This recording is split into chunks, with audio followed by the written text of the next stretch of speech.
해도 하나님의 은혜가 풍성하게 임하기를 바랍니다. 오늘 주실 하나님 말씀은 히브리서 2장 12절 말씀입니다. 신약 성경 히브리서 제가 가지고 있는 성경은 355쪽입니다. 2장 12절 한 절 하나님 말씀 제가 받들어 읽겠습니다. 이르시되 내가 주의 이름을 내 형제들에게 선포하고 내가 주를 교회 중에서 찬송하리라 하셨으며. 아멘. 오늘 이 마지막 시간 네 번째 신년 수요 말씀 집회 네 번째 시간에는 나성 남포교회를 섬기고 계시는 우리 한성윤 목사님께서 노래하는 메시아라는 주제로 말씀 전개해 주십니다. 한 목사님은 저희 같은 웨스트민스터 신학교 선배이기도 하시고 또 귀한 목회의 선배로 늘 또 함께 교제하며 지내는 귀한 또 선배 목사님입니다. 목사님 말씀 통하여서 하나님이 주시는 은혜가 풍성히 임하기를 바라며 목사님 나오실 때 큰 박수로 한번 환영해 주시면 감사하겠습니다.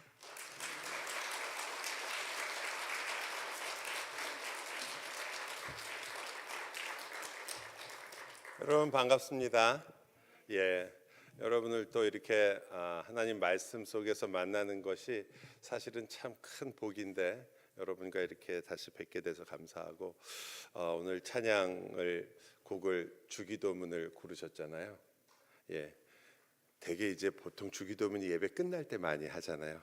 그래서 저는 끝나고 가야 되는 건가 빨리 끝내달라는 얘기인가 여러 가지 생각을 많이 했습니다.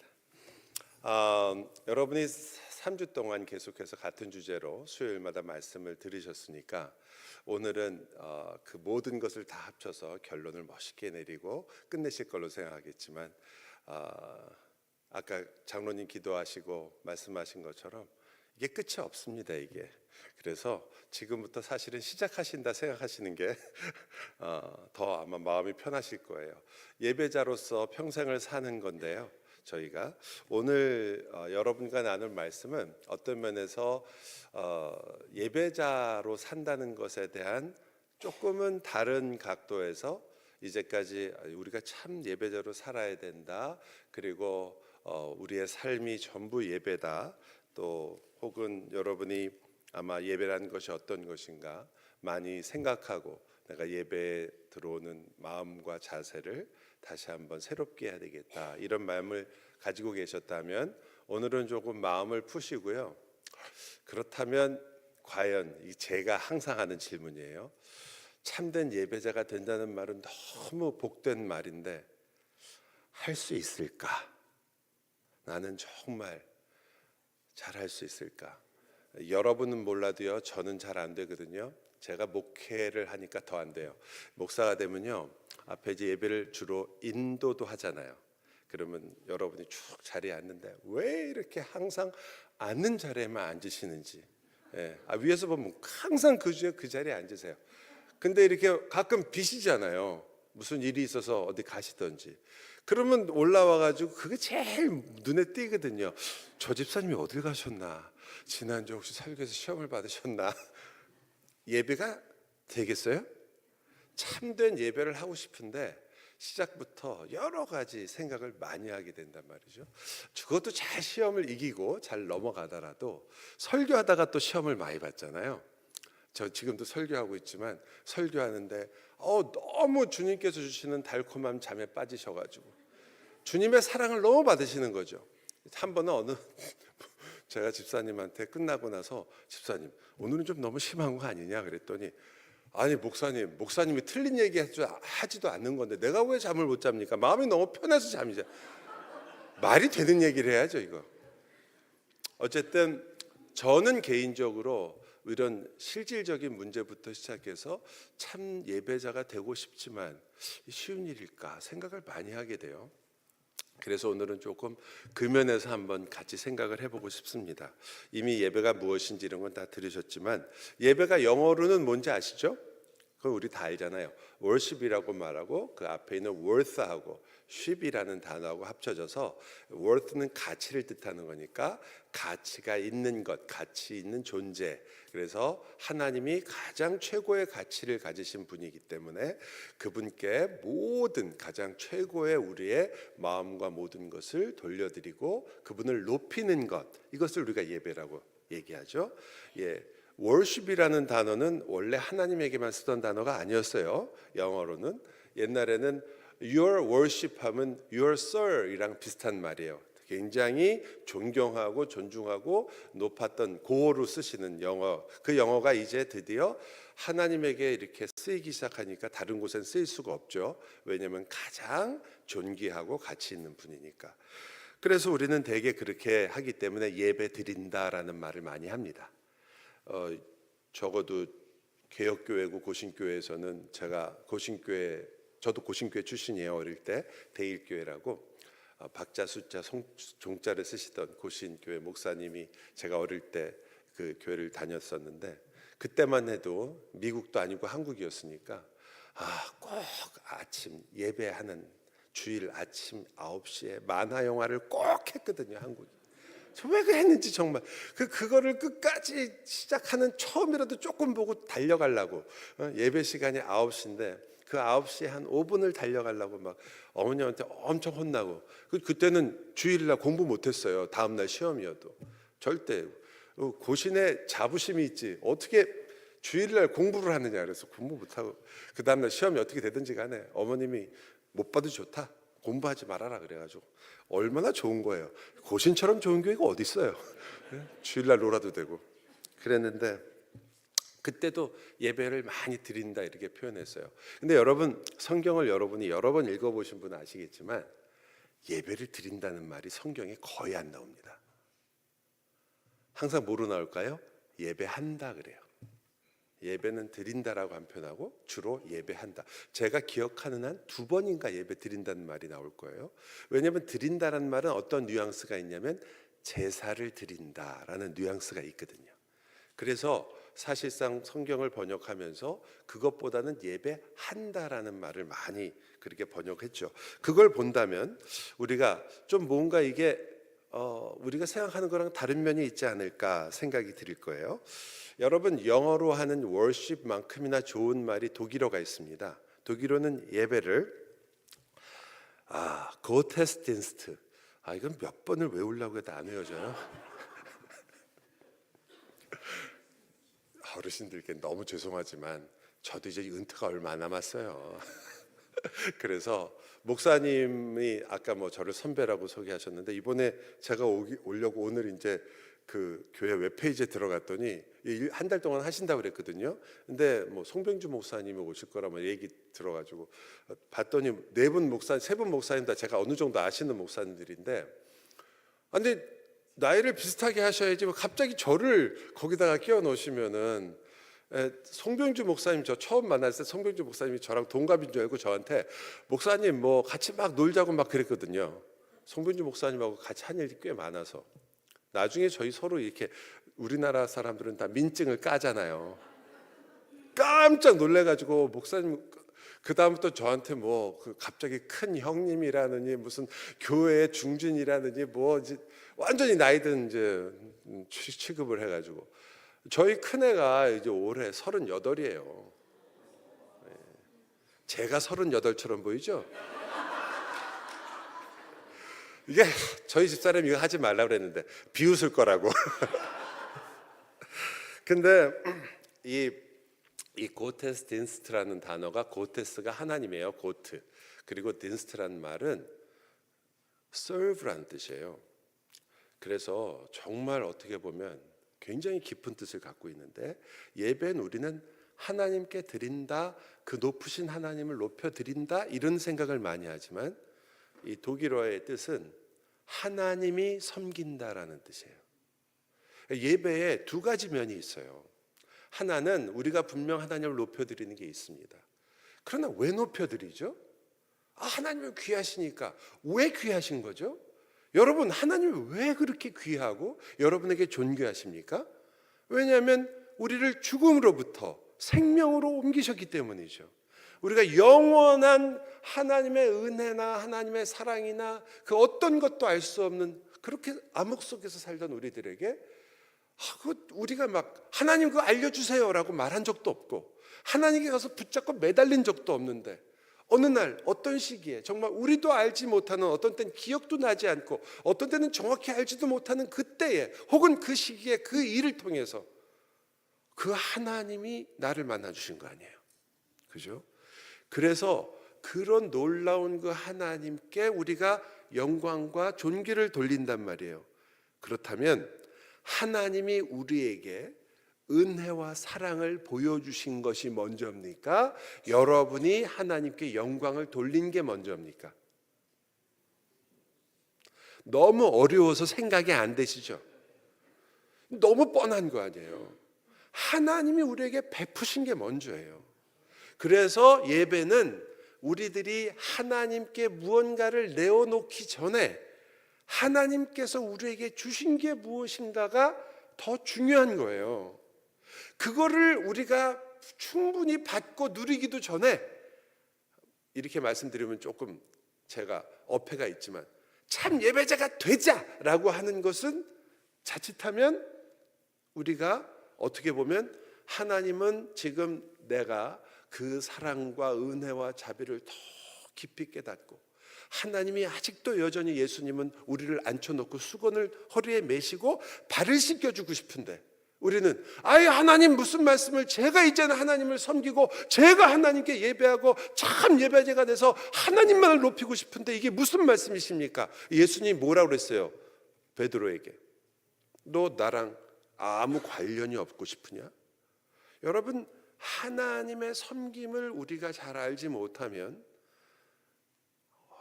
참 애석하게도 우리는 참 예배자로 시작은 하려고 하지만 참 예배자가 무엇이며 어떤 깊이와 무엇을 우리가 해야 되는지를 어쩌면 잃어버릴 수도 있다. 그저 열심만 부릴 수 있다. 예배 시간 늦지 않는 거, 그리고 어떻게 하면 내가 그러면 찬양할 때 딴 생각 안 하는 거, 예배할 때 졸지 않는 거, 무조건 잘하는 거, 이것만을 생각할. 이게 나쁘다는 게 아니고 중요한 건데, 또 간 다음에 그때 한 목사님이 오셔서 그런 건 별로 안 해도 된다고 그랬는데 뭐 예배 시간을 열심히 지키냐고 그러시면 안 돼요. 다시는 여러분하고 얼굴을 못 볼 수도 있어요. 그건 전혀 아니지만 분명히 중요한 것이고 우리가 서로 약속했고 하나님과 약속한 시간을 지키는 것부터 모든 조그만 것이 중요한 일이지만 그러나 그것이 머리는 아니죠. 그거는 따라가는 거잖아요. 따라가는 거.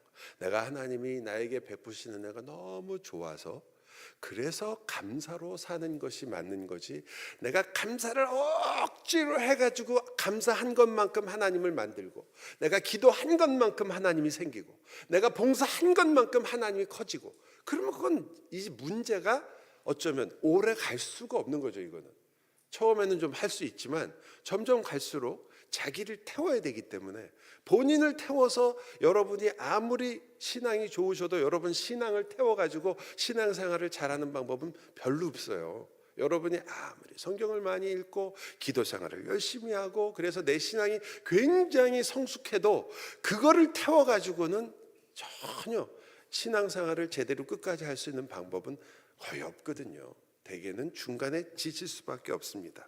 그래서 제가 그분만을 높이는 것도 굉장히 중요한 예배이지만 내가 무언가를 해드리기 전에 하나님께서 진정한 예배의 창시자라는 것을 아는 것이 중요합니다.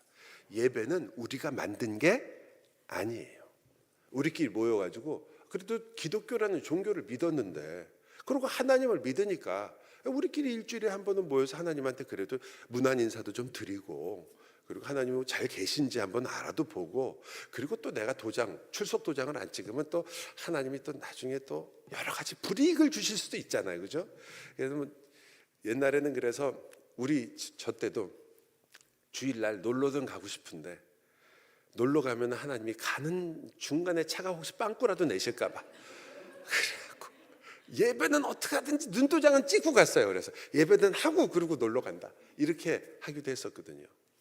물론 그 마음이나 그 생각하시는 거나 참 하나님이 보시기에도 귀엽지 않았을까. 하나님도 그거 보시면서 그래도 그런 마음을 가지고 그래도 도장이라도 찍고 가려는 그 기특하다 이런 생각은 하셨을지 모르겠지만, 우리가 정말 하나님이 누구이시며 하나님이 어떤 것을 우리에게 요구하시고 기뻐하시는 것인지를 아시려면 예배는 우리로부터 출발한 것이 아니라는 것을 확실하게 아셔야 돼요. 이거 하나님 예배를 창시하셨거든요. 그러니까 여러분 예배할 때 이 개혁교회의 특징 중에 하나였지만, 지금은 이제 많이 예배 형식이 많이 바뀌었지만, 옛날엔 잔 칼빈이나 이런 분들이 예배를 할 때 앞에 굉장히 중요한 게 있었어요. 인보케이션이 있는 다음에 하나님께서 여러분을 환영하십니다라는 서플리케이션이라고 하는데요. 하나님이 여러분을 참 사랑하시고 여러분을 예배로 부르십니다. 그래서 그것을 지금은 뭐라고 불러요? Call to worship이라고 그러죠. 예배로의 부름이라. 여러분 옛날 주보 보면 거기 예배로의 부름이라는 게 있잖아요. 그게 누가 부른 걸까요? 목사님이, 그죠?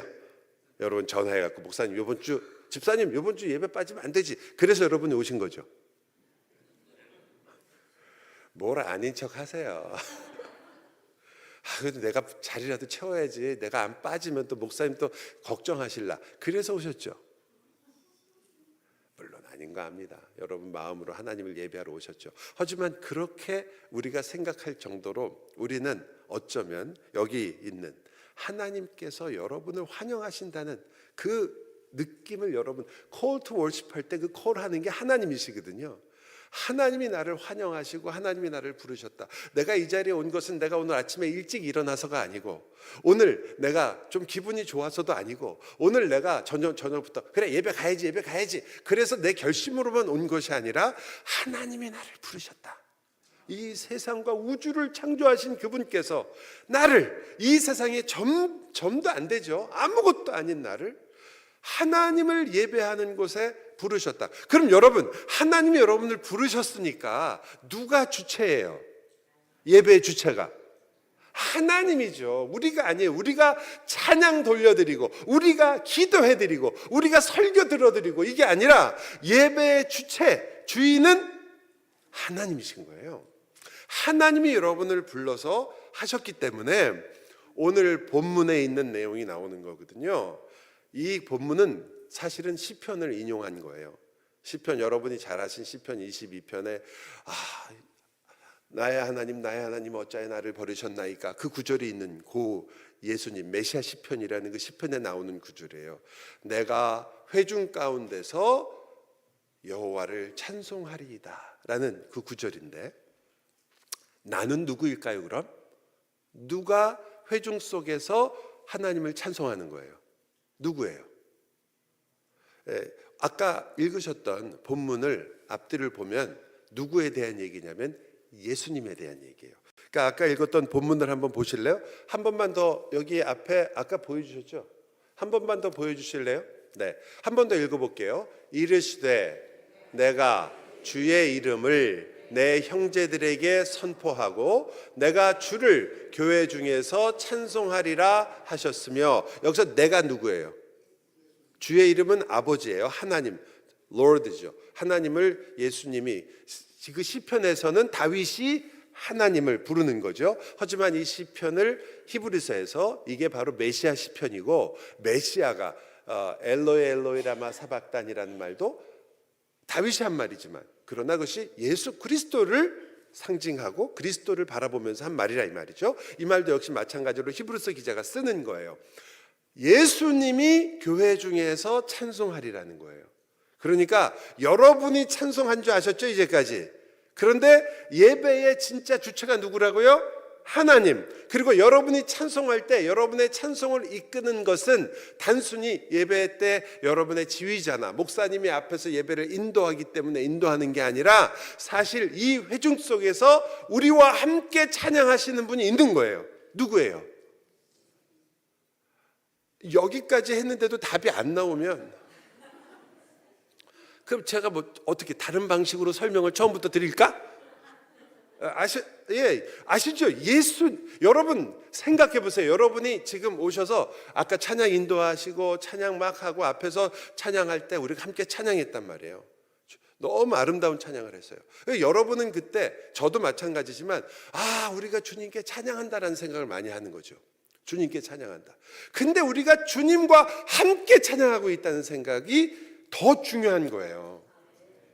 내가 우리의 찬양을 하나님이 받으시기에 합당하실까요? 한번 제가 좀 여쭤보고 싶은데, 아까 물론 너무 아름다운 찬양이고 찬양팀의 찬양도 너무 아름답고 찬양대의 찬양도 뭐 말할 수 없이 아름다운 찬양이고 가사도 너무나 성경적이고 하나님 주님 말씀이니까, 그리고 모든 것이 너무 우리가 보기에 너무 좋지만, 자, 이게 우리 솔직하게 우리끼리니까 하나님이 정말 아무것도 너무 생각하지 마시고 하나님이 받으시기에 이 정도면 충분하다, 이런 생각이 혹시 드세요? 찬양할 때 속으로 이렇게 생각하지 않으세요? 우리는 부족하지만 하나님께서 우리의 찬양을 받으시옵소서, 이런 거 아닌가요? 우리 중에 누가 오늘 찬양했는데 내 찬양이 하나님의 받기에는 충분하다라고 생각하신 분 어디 있어요? 그러니까 우리는 참 두꺼워요. 부족해서 하나님께 드리기에는 부족한 건데 그걸 어떻게 그렇게 뻔뻔스럽게 드리세요? 여러분 집에 가서 부모님한테 음식상을 차렸는데 보니까 이 고기도 상하고 아니면 오래돼서 맛도 없고, 그래도 부족하지만 이거밖에 지금 없으니까 이거라도 쳐 드시옵소서. 이거 어디 있어요 그런 게? 여러분 우리 되게 뻔뻔한 거죠. 여러분 예배 때 여러분 마음이 정말 성경에 있는 대로 전심으로 주님을 위해서 내 마음을 다하고 힘을 다하고 뜻을 다하여 주님에게 오시는 분, 손 들으려고 하면 좀 미안하시니까 발을 들어주실래요? 여러분 그렇게 하나님께 오면 우리 죽어요. 힘을 다해서 오시면 죽는 거지. 여러분 지금 우리가 오해하는 것인데요, 여러분과 제가 내 진심을 다하면 하나님께서 받으실 거다, 받으실 만하다 생각하는 게 우리가 예배에 대해서 이해 못하는 거예요. 그러면 하나님이 여러분을 예배를 안 부르세요. 그럴 거면 여러분끼리 잘하라고 그러고 하나님이 앉아서 그래 밥상 좀 받아보자, 이 제사상 받듯이 하나님 받으시면 되죠. 그게 아니고 우리는 부족하고 사실은 아무것도 하나님께 내어드릴 것이 없다라고 분명히 고백하시잖아요. 여러분이 나 같은 죄인이 없다고, 그죠? 죽어 마땅한 죄인이라고 그러시죠 스스로. 다 물론 우리끼리 하는 얘기죠. 뭐 진짜겠어요 그게? 우리가 무슨 죽어 마땅하다. 정말 죄인이라고 여러분이 아신다면, 그렇다면 우리는 하나님께 예배할 자격이 사실은 없는 거죠.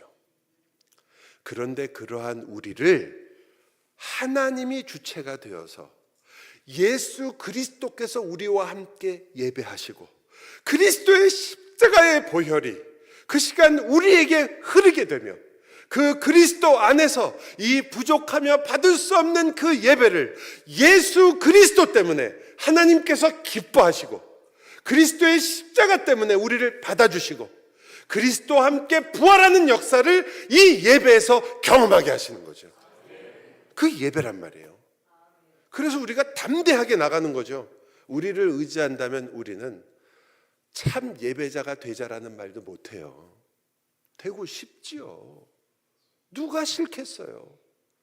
그런데 솔직히 이번 주에도 이제 예배하실 때 보면 아시겠지만 한순간도 목사님 설교에서 단 한 번도 딴 생각 없이 끝까지 가는 거 너무 힘들어요. 제가 목사인데 저도 힘들어요. 설교할 때 졸지 않는 사람은 이 많은 분 중에 딱 한 분밖에 없거든요. 설교자. 못 조는 거지. 설교를 하면서 어떻게 졸겠어요 제가. 나머지 분들은 다 순간순간 딴 생각도 하시고 뭐 설교 듣다가 적용도 하시고 딴 데로 갔다가 또 오시기도 하고 그러잖아요. 물론 이 교회는 아니지만 저희 교회 얘기해요. 제가 이 교회를 제가 뭘 알겠다 이런 얘기, 저희 교회 얘기해요. 제가 그 교회에서 목회를 지금 한 28년, 29년째 하거든요. 근데 지금도 똑같은 그런 이 연약함을 똑같이 느껴요. 아, 내 설교 갖고는 죽었다 깨도 한 명도 안 변하는구나. 죽었다 깨도 안 되는구나. 주님의 은혜가 없으면 아무것도 안 돼요. 우리는 하나님의 은혜 빼면 정말 아무것도 아니에요. 우리 옛날에 유행하는 말로 이제 시체예요, 시체. 뭐가 있어요? 아무것도 안 남아요. 하나님의 은혜가 없으면 되는 게 교회에서 뭐가 있어요? 아무것도 없어요.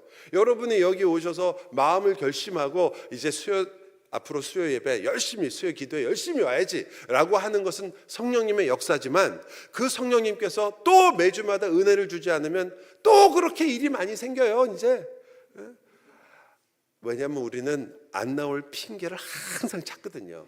여러분 직접 그런다는 게 아니라 그냥 마음속에 그래요. 성경 공부를 해보잖아요. 기도를 해보잖아요. 성경 읽기. 저희는 올해 이제 전교인이 같이 성경을 읽는데 매일 전화 오시는 권사님들이 그래요. 목사님 밤에 좀 읽으려고 이렇게 하면 글자가 잘못 침침해가지고 내일 아침에 읽어야지. 아침에 읽으려고 보면 왜 이렇게 갑자기 커피가 마시고 싶고 사람들이 전화가 오고 그래갖고 못 읽는다고. 그래서 그럼 낮에 읽으시면 되잖아요. 낮에는 정신이 없어서 못 읽어요. 여러분, 왜냐하면 우리는 하나님의 말씀을 막 사모해서 읽기보다는 사실은 하나님의 은혜의 강권 때문에 밀려서 읽는 거거든요. 밀려서. 여러분이 성경을 정말로 내가 너무 읽고 싶어서 읽고 싶다 그러면 여기 계시지 말고 신학교를 가세요. 목사가 되시면 매주마다 성경 읽지 않고는 도저히 살 수가 없으니까 성경을 읽고 설교를 안 하면 밥도 못 먹어요. 저는. 그렇잖아요. 누가 밥을 주겠어요 저한테. 여러분, 정말 어려운, 우리의 능력으로 되는 일이 아니거든요. 그래서 참 예배자가 되려면 이 하나님의 은혜를 정말 깊이 구하셔야 돼요. 내가 결심하고 참 예배자가 되기 위한 이런 것을 하기 전에, 그것도 중요하죠. 조그만 것들을 다 훈련하고 애써야 되니까. 하지만 나의 마음이 주님을 향하게 하는 것은 하나님의 은혜예요. 내가 하나님이 나를 위해 돌아가신 십자가에 달리신 그 일이 무엇인가를 다시 깊이 깨닫지 않고 구원의 기쁨을 회복하지 않고는 누구도 예배자가 될 수 없고, 흉내는 낼 수 있어도 참 예배자로서 사는 일을 우리가 계속할 수는 없어요. 그리고 앞으로도 마찬가지입니다. 여러분이 이 수요 기도를 통해서 매주마다 받은 하나님이 주신 그 비밀한 은혜들을 끊임없이 여러분이 다시 회복시키시고 다시 뜨겁게 하셔야 돼요. 그게 어려운 거예요. 그게 순간 여러분이 결심하고 기뻐하고 말씀에 감사하고 그리고 그것을 좋아하는 것은 사실 그렇게 어려운 일이 아니에요. 그러나 그것을 끊임없이 그 주님의 은혜를 다시 더 깊이 알아가고 그것 때문에 내 마음이 뜨거워지는 일은 그렇게 간단하지 않거든요. 그래서 저는 여러분이 여기 있는 본문 그대로 여기 예수 그리스도께서 우리에게 지금 함께 예배하는 것이 맞다면, 주님이 거기에 이렇게 앞에는 이렇게 나오거든요. 내가 회중에게 사람들에게 선포하리라. 그러니까 예수님이 말씀하시는 그리스도예요. 그 다음엔 찬송하시는 그리스도예요. 어디서?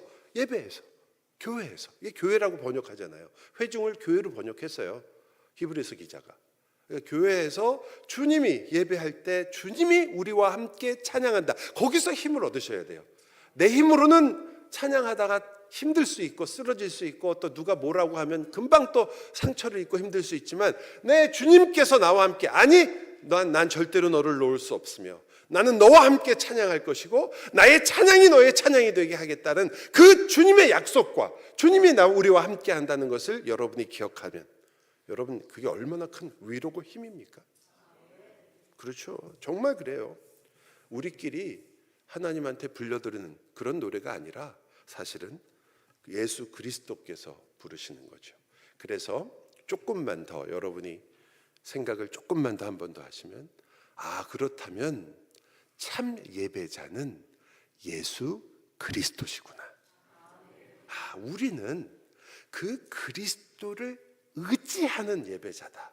그게 우리가 참 예배자가 될 수 있는 방법이죠. 그리스도 안에서 예배하는 거니까.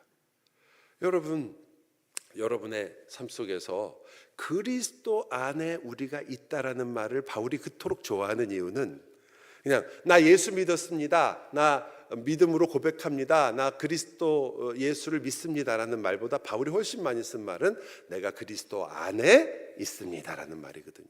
그럼 여러분 그거 둘이 비슷한 말이라 큰 차이는 없지만 하지만 우리가 그림을 그려볼 수가 있어요. 그리스도 안에 있으면 여러분이 신앙생활 하다가 항상 모든 일이 여러분의 믿음이 항상 쌩쌩하진 않잖아요. 어떤 때는 힘들 때도 있죠. 그러면 어디서 힘든 거죠? 어디에서? 문제 말 생각하지 마시고 여러분이 힘들어서 무릎을 꿇었어요. 아 주님 너무 힘들어서 나 쓰러져요. 어디서 쓰러지신 거죠? 어디 안에서? 제가 아까 처음 시작할 때 말씀을 안 드려서 죄송한데요.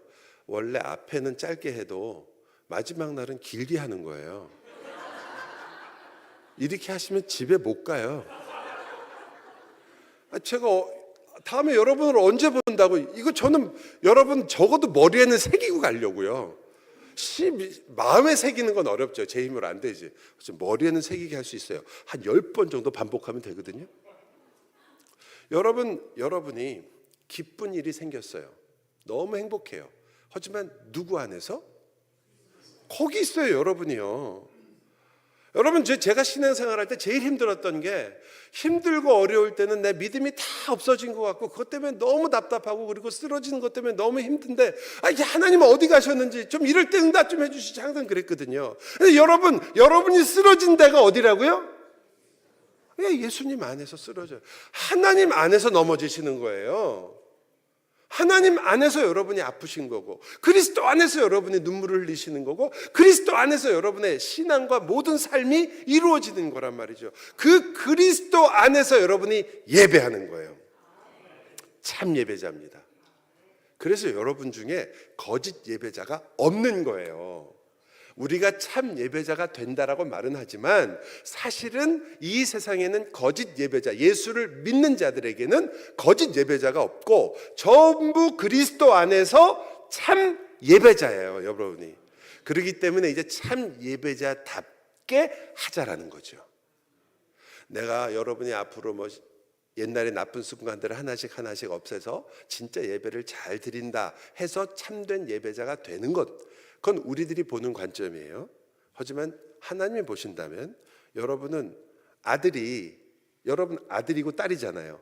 아들하고 딸이 그 다음부터 열심히 아들 딸처럼 아버지한테 맨날 애교 부리고 그러면 더 그 아들이 되고 더 딸이 되나요? 그런 게 어디 있어요? 한 번 아들은 그냥 아들이에요. 딸은 딸이에요. 좀 못된 딸, 좀 효도 안 하는 딸, 좀 모자란 딸 이런 건 있어도 딸이 된다 이건 없잖아요. 딸은 딸이에요. 하나님 앞에 우리는 모두 다 예배자예요. 그리고 그리스도 안에 있으면 우리를 하나님께서 참된 예배자로 부르셨기 때문에 마치 여러분이 자녀가 되면 자녀로 부르셨기 때문에 우리가 자녀다운 삶을 사는 것이 마땅한 것처럼 우리가 예배자로서 참된 예배자의 삶을 사는 것이 마땅한 거예요. 자랑할 수 있나요? 네. 제가 이런 표어를 보면요, 저는 참 성질이 못 돼가지고 저 별로 그렇게 좋은 목회자가 아니에요. 여러분 박 목사님 같은 분은 아마 one of thousand이에요. 만나기 힘드신 분이에요. 제가 박 목사님이 후배라서 제가 하는 게 아니라 제가 많이 찔러봤거든요. 옛날에도. 전 성질이 못 돼갖고 사람 알게 되면 막 이것저것 찔러봐요. 근데 참 종교를 잘못 선택하셨어. 부처 쪽으로 갔으면 아마 부처라는 말을 들으셨을 거예요. 너무 좋으신 거죠. 물론 성격이 없으시다는 건 아니에요. 고집도 있으시고 다 그러시지만 근데 다 그렇지 않아요. 저는 막 이게 쉽게 넘어가는 걸 별로 안 좋아하거든요. 그래서 이런 것도 꼭 이렇게 꼰단 말이죠. 왜냐하면 저는 이런 표를 보잖아요. 그럼 걱정부터 돼요. 저거 하면 또 어떡합나. 여러분이 참된 예배자가 된 거예요.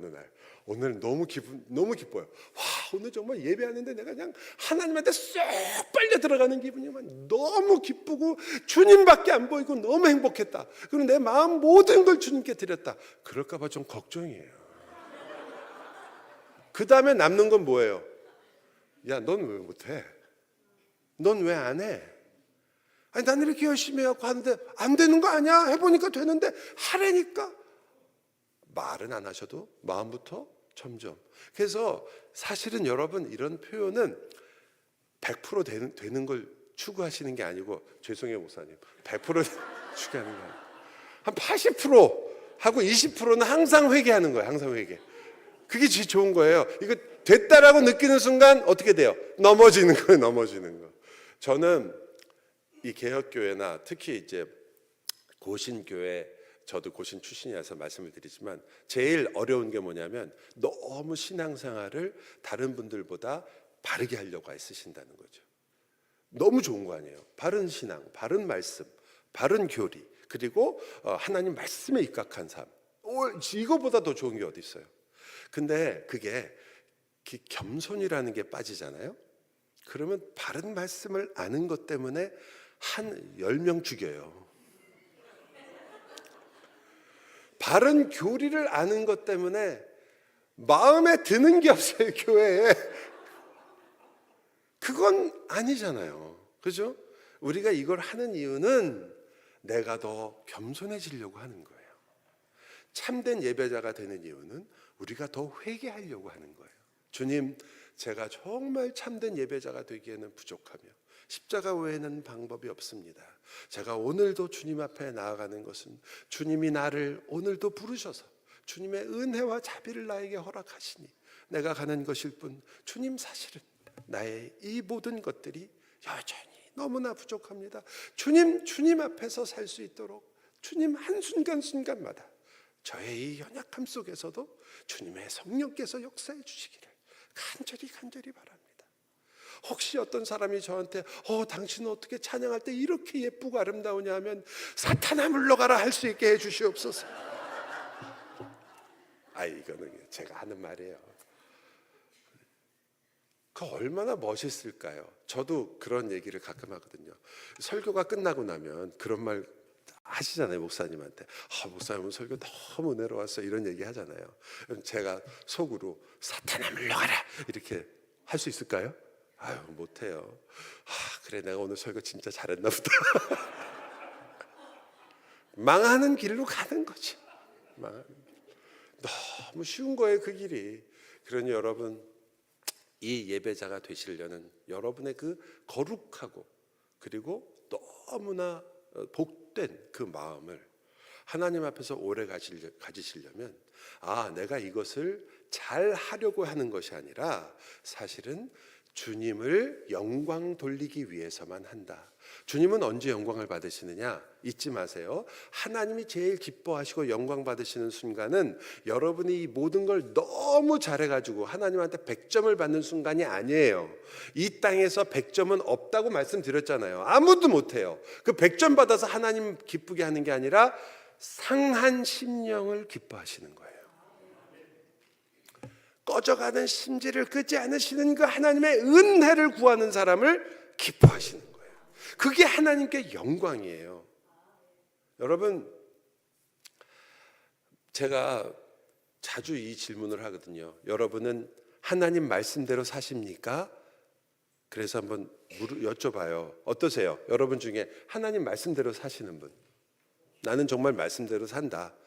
너무 어려우니까 오늘은 하나님 말씀대로 살았다. 그거 없으세요? 좋아요. 더 좁혀드릴게. 그래도 오늘 수요 기도회 모임에 와서는 내가 처음부터 끝까지 그래도 하나님 찬양하고 다른 생각 안 하고 하나님 말씀대로 살았다. 적어도요 한 2시간. 그것도 망설여지죠 약간. 그죠? 양심이 있으면 그렇겠지. 당연하죠.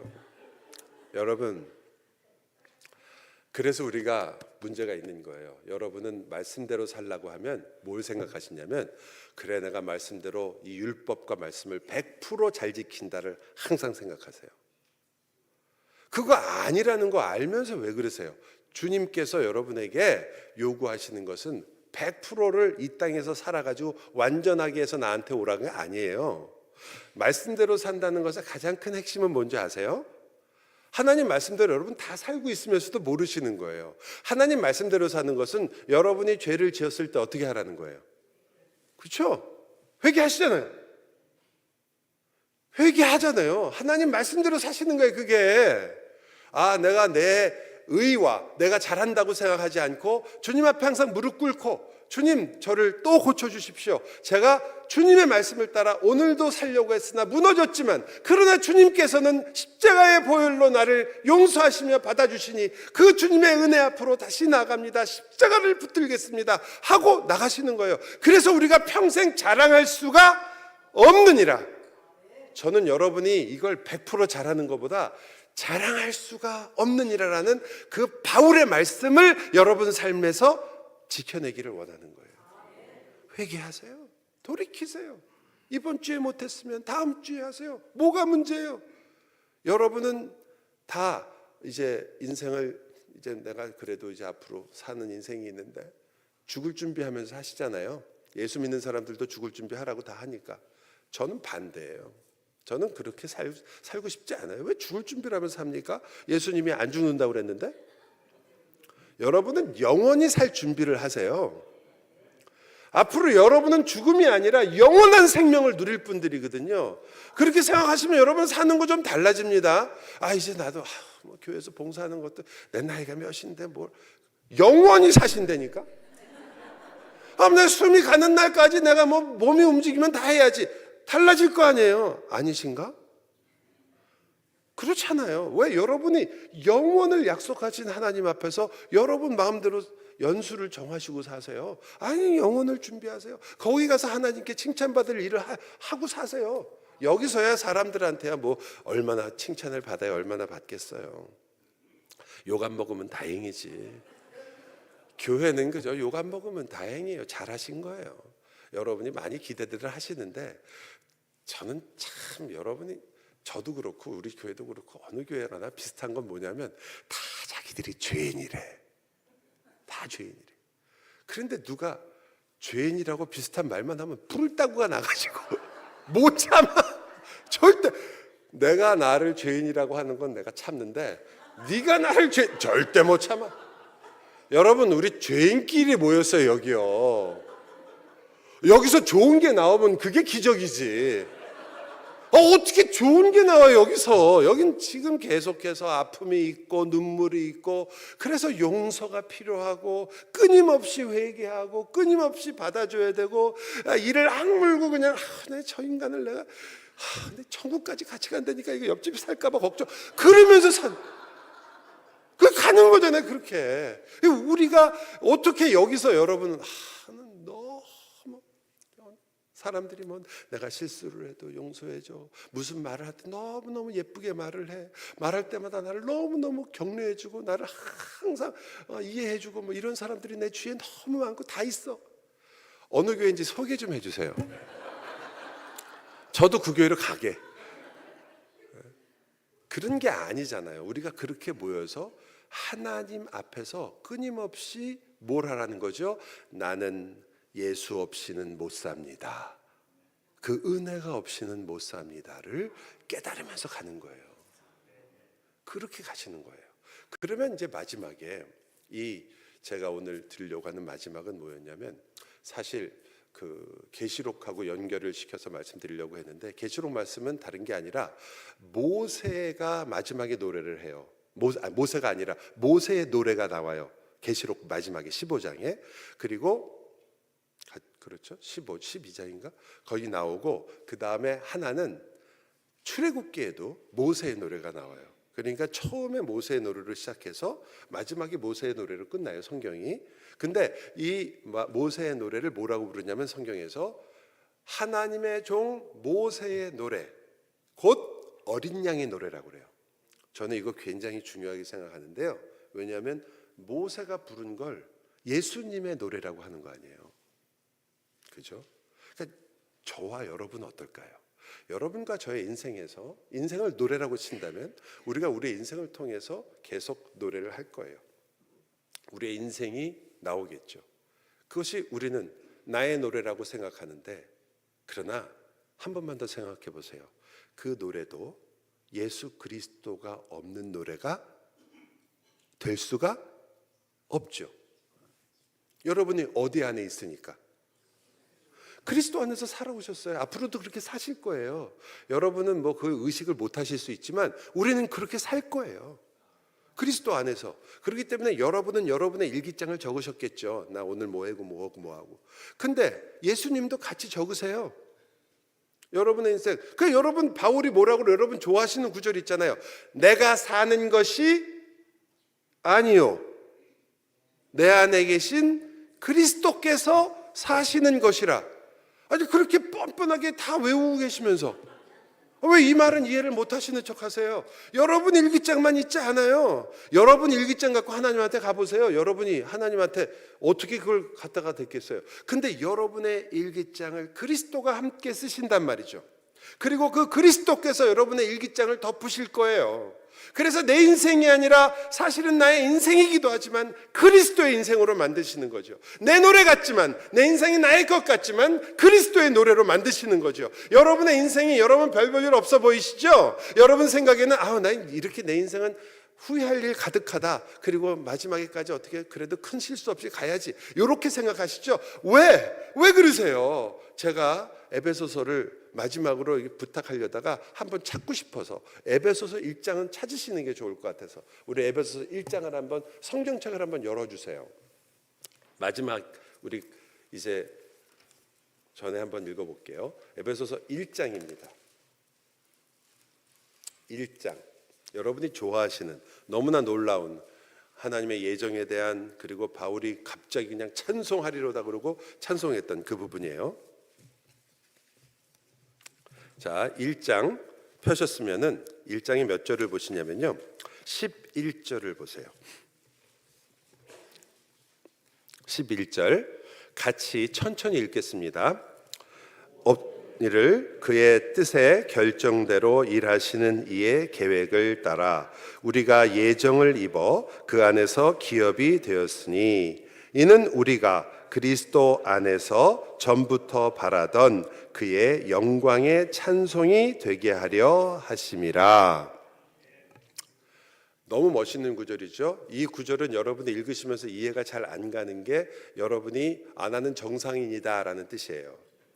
이거는요 헬라어로 한 절이에요. 여기서부터 3절부터 여기 14절 15절인가요? 14절까지가 그냥 쉼표도 없는 그냥 한 절이에요. 그 우리가 잘라서 지금 읽는 거예요. 지금 이게 얼마나 어려운 구절이에요. 이게 우리나라 말로는 거의 불가능한 말이거든요. 그 지금 읽으신 거니까 이거 이해를 안 가신다 그러면 그건 내가 굉장히 정상이다. 근데 만약에 여러분이 읽었는데 한 두 단어는 안다. 나는 above average다. 아셔야 돼요. 제가 여기서 여러분이 관심을 갖기를 바라는 것은 마지막에 여러분이 아멘 하신 그 부분이에요. 그의 영광의 찬송이 되게 하려 하심이라. 그러니까 여러분, 하나님이 노래를 불러요. 예수님이 노래를 부르시는데 그 영광의 노래, 그러니까 하나님의 영광을 드러내는 노래가 누구라는 거예요? 그러니까 읽고도 모르는 게 정상이라니까요. 너희를 그의 영광의 찬송이 되게 한다 그래요. 여러분이 하나님의 찬송가예요. 물론 노래죠. 왜냐하면 하나님의 영광을 드러내는 찬송이니까. 우리의 삶이, 여러분의 인생이 뭐가 된다고요? 하나님의 영광을 드러내는 찬송이 돼요. 그러니까 여러분의 인생에 수많은 음표들이 있을 거 아니에요. 오늘은 어느 누구를 만나가지고 뭐 맛있는 걸 드셨고, 그 다음 날은 누구를 만났는데 얘기하다 보니까 서로 자랑하다가 싸우고 애 때문에 화내고, 그게 음표가 돼요. 어떤 때는 거기에 쉼표도 들어가겠죠. 또 아프셔가지고 거기다가 긴 쉼표가 들어가는 날도 있고, 휴가도 가가지고 어떤 때는 막 빠르게 막 16분의 1음표가 척척척척 있는 데도 있고, 막 그렇게 여러분의 악보예요. 여러분의 인생이에요. 그거를 하나님 뭐라고 그러는 거예요? 이것을 너희가 그리스도 안에 있으면 영광의 찬송이 되게 하겠다. 하나님의 영광을 드러내는 노래로 하나님이 부르신대. 여러분, 하나님이 여러분을 하나님의 노래로 부르시는 거예요. 믿음이 적은 자여 왜 의심하느냐. 정말이라고요. 여러분이 하나님이 만드시는 영광의 찬송이 되어 하나님께 영원한 영광을 누릴 인생이에요. 여러분 보시기에 별 볼 일 없다고요? 아니요. 하나님 보시기에 여러분만큼 귀한 인생이 없습니다. 여러분 생각에는 내가 오늘도 음표를 잘못 찍었다? 아니요. 그 잘못된 음표를 가지고도 모차르트는 아마 명곡을 만들어낼 거 아니에요. 제가 마지막으로 이 예화를 들고 마치도록 할게요. 제가 한씨예요. 한씨 중에 제일 유명한 사람 아무리 찾아봐도 요새 분들은 물론 말하면 안 되고 옛날 분 중에 한석봉 씨가 있어요. 아주 옛날. 그의 이름은 한호인데 호는 석봉이라 그래서 한석봉이라고 부릅니다. 한석봉 저희의 조상이기를 간절히 바라는 분인데 여러분 이분에 대한 일화는 많잖아요. 근데 이분의 글을 너무 얻고 싶었던 중국의 많은 이 문장가들이 이분을 기다리다가 드디어 중국에 온다는 얘기를 듣고 금으로 만든 금가루로 만든 먹 그리고 거기서 구할 수 없는 한지를 구해가지고 글을 받으러 온 거예요. 세상에서 구하기 어려운 종이에 세상에서 다시 없는 금으로 만든 먹이에요. 다 앞에 놓고서 글자 하나 받으려고 줄 섰다가 하나만 받겠다고 내가 이걸 위해서 이렇게 모든 걸 준비했다고 앞에다 탁 놨어요. 그때 한석봉 선생이 쓱 보더니 알았다고 그러고 먹을 별을 탁 한 다음에 붓을 탁 찍은 거예요. 찍어서 이제 쓰려고 하는데 아이고 불사. 그거 갖고 오는 동안에 먹이 뚝뚝뚝 떨어진 거예요. 옆에 이 사신이 얼굴이 이 중국 사람이 얼굴이 하게 된 거죠. 그 한 장밖에 없는 종인데 더 이상 구할 수도 없는데 어떻게 하면 좋냐 그랬더니 한석봉 선생이 글을 탁 보더니 미소를 지으시고 그 점이 떨어진 곳에다 글자를 쫙 쓰신 거죠. 어떻게 됐을까요? 그 떨어졌던 먹이 글자 사이에 다 숨어가지고 아름다운 글자가 탁 되는 거죠. 여러분 생각엔 여러분이 어디다 먹 좀 뿌렸다고 생각하시죠? 내 인생에 여기저기 실패점이 이때 여기다가 내가 너무 생각하기도 부끄러운 일들이 여기 떨어졌구나. 이런 일은 다시는 없었으면 일이 여기 떨어졌구나 생각하시죠? 하나님의 손에 붙잡히면 그게 전부 뭐가 되는 거예요? 멋있는 글자가 되는 거예요. 끝장을 보시는 거죠. 하나님이. 사랑하는 여러분, 여러분을 영광의 찬송이 되게 하십니다. 여러분은 찬양 그리고 예배 그리고 하나님과 함께 살기 위해 부름을 받았으니 여러분 진정 그리스도 안에서 예배하십시오. 다른 어떤 것에 속지 마시고 그리스도 안에서 주님의 말씀을 따라 내가 옳다고 생각하는 것도 내 기분과 내 감정이 좋아지는 것에 거기에 너무 여러분의 마음을 쏟지 마시고 하나님이 나를 기뻐하신다. 여러분 뭘 하든 안 이쁠까? 여러분 손주를 생각해 보세요.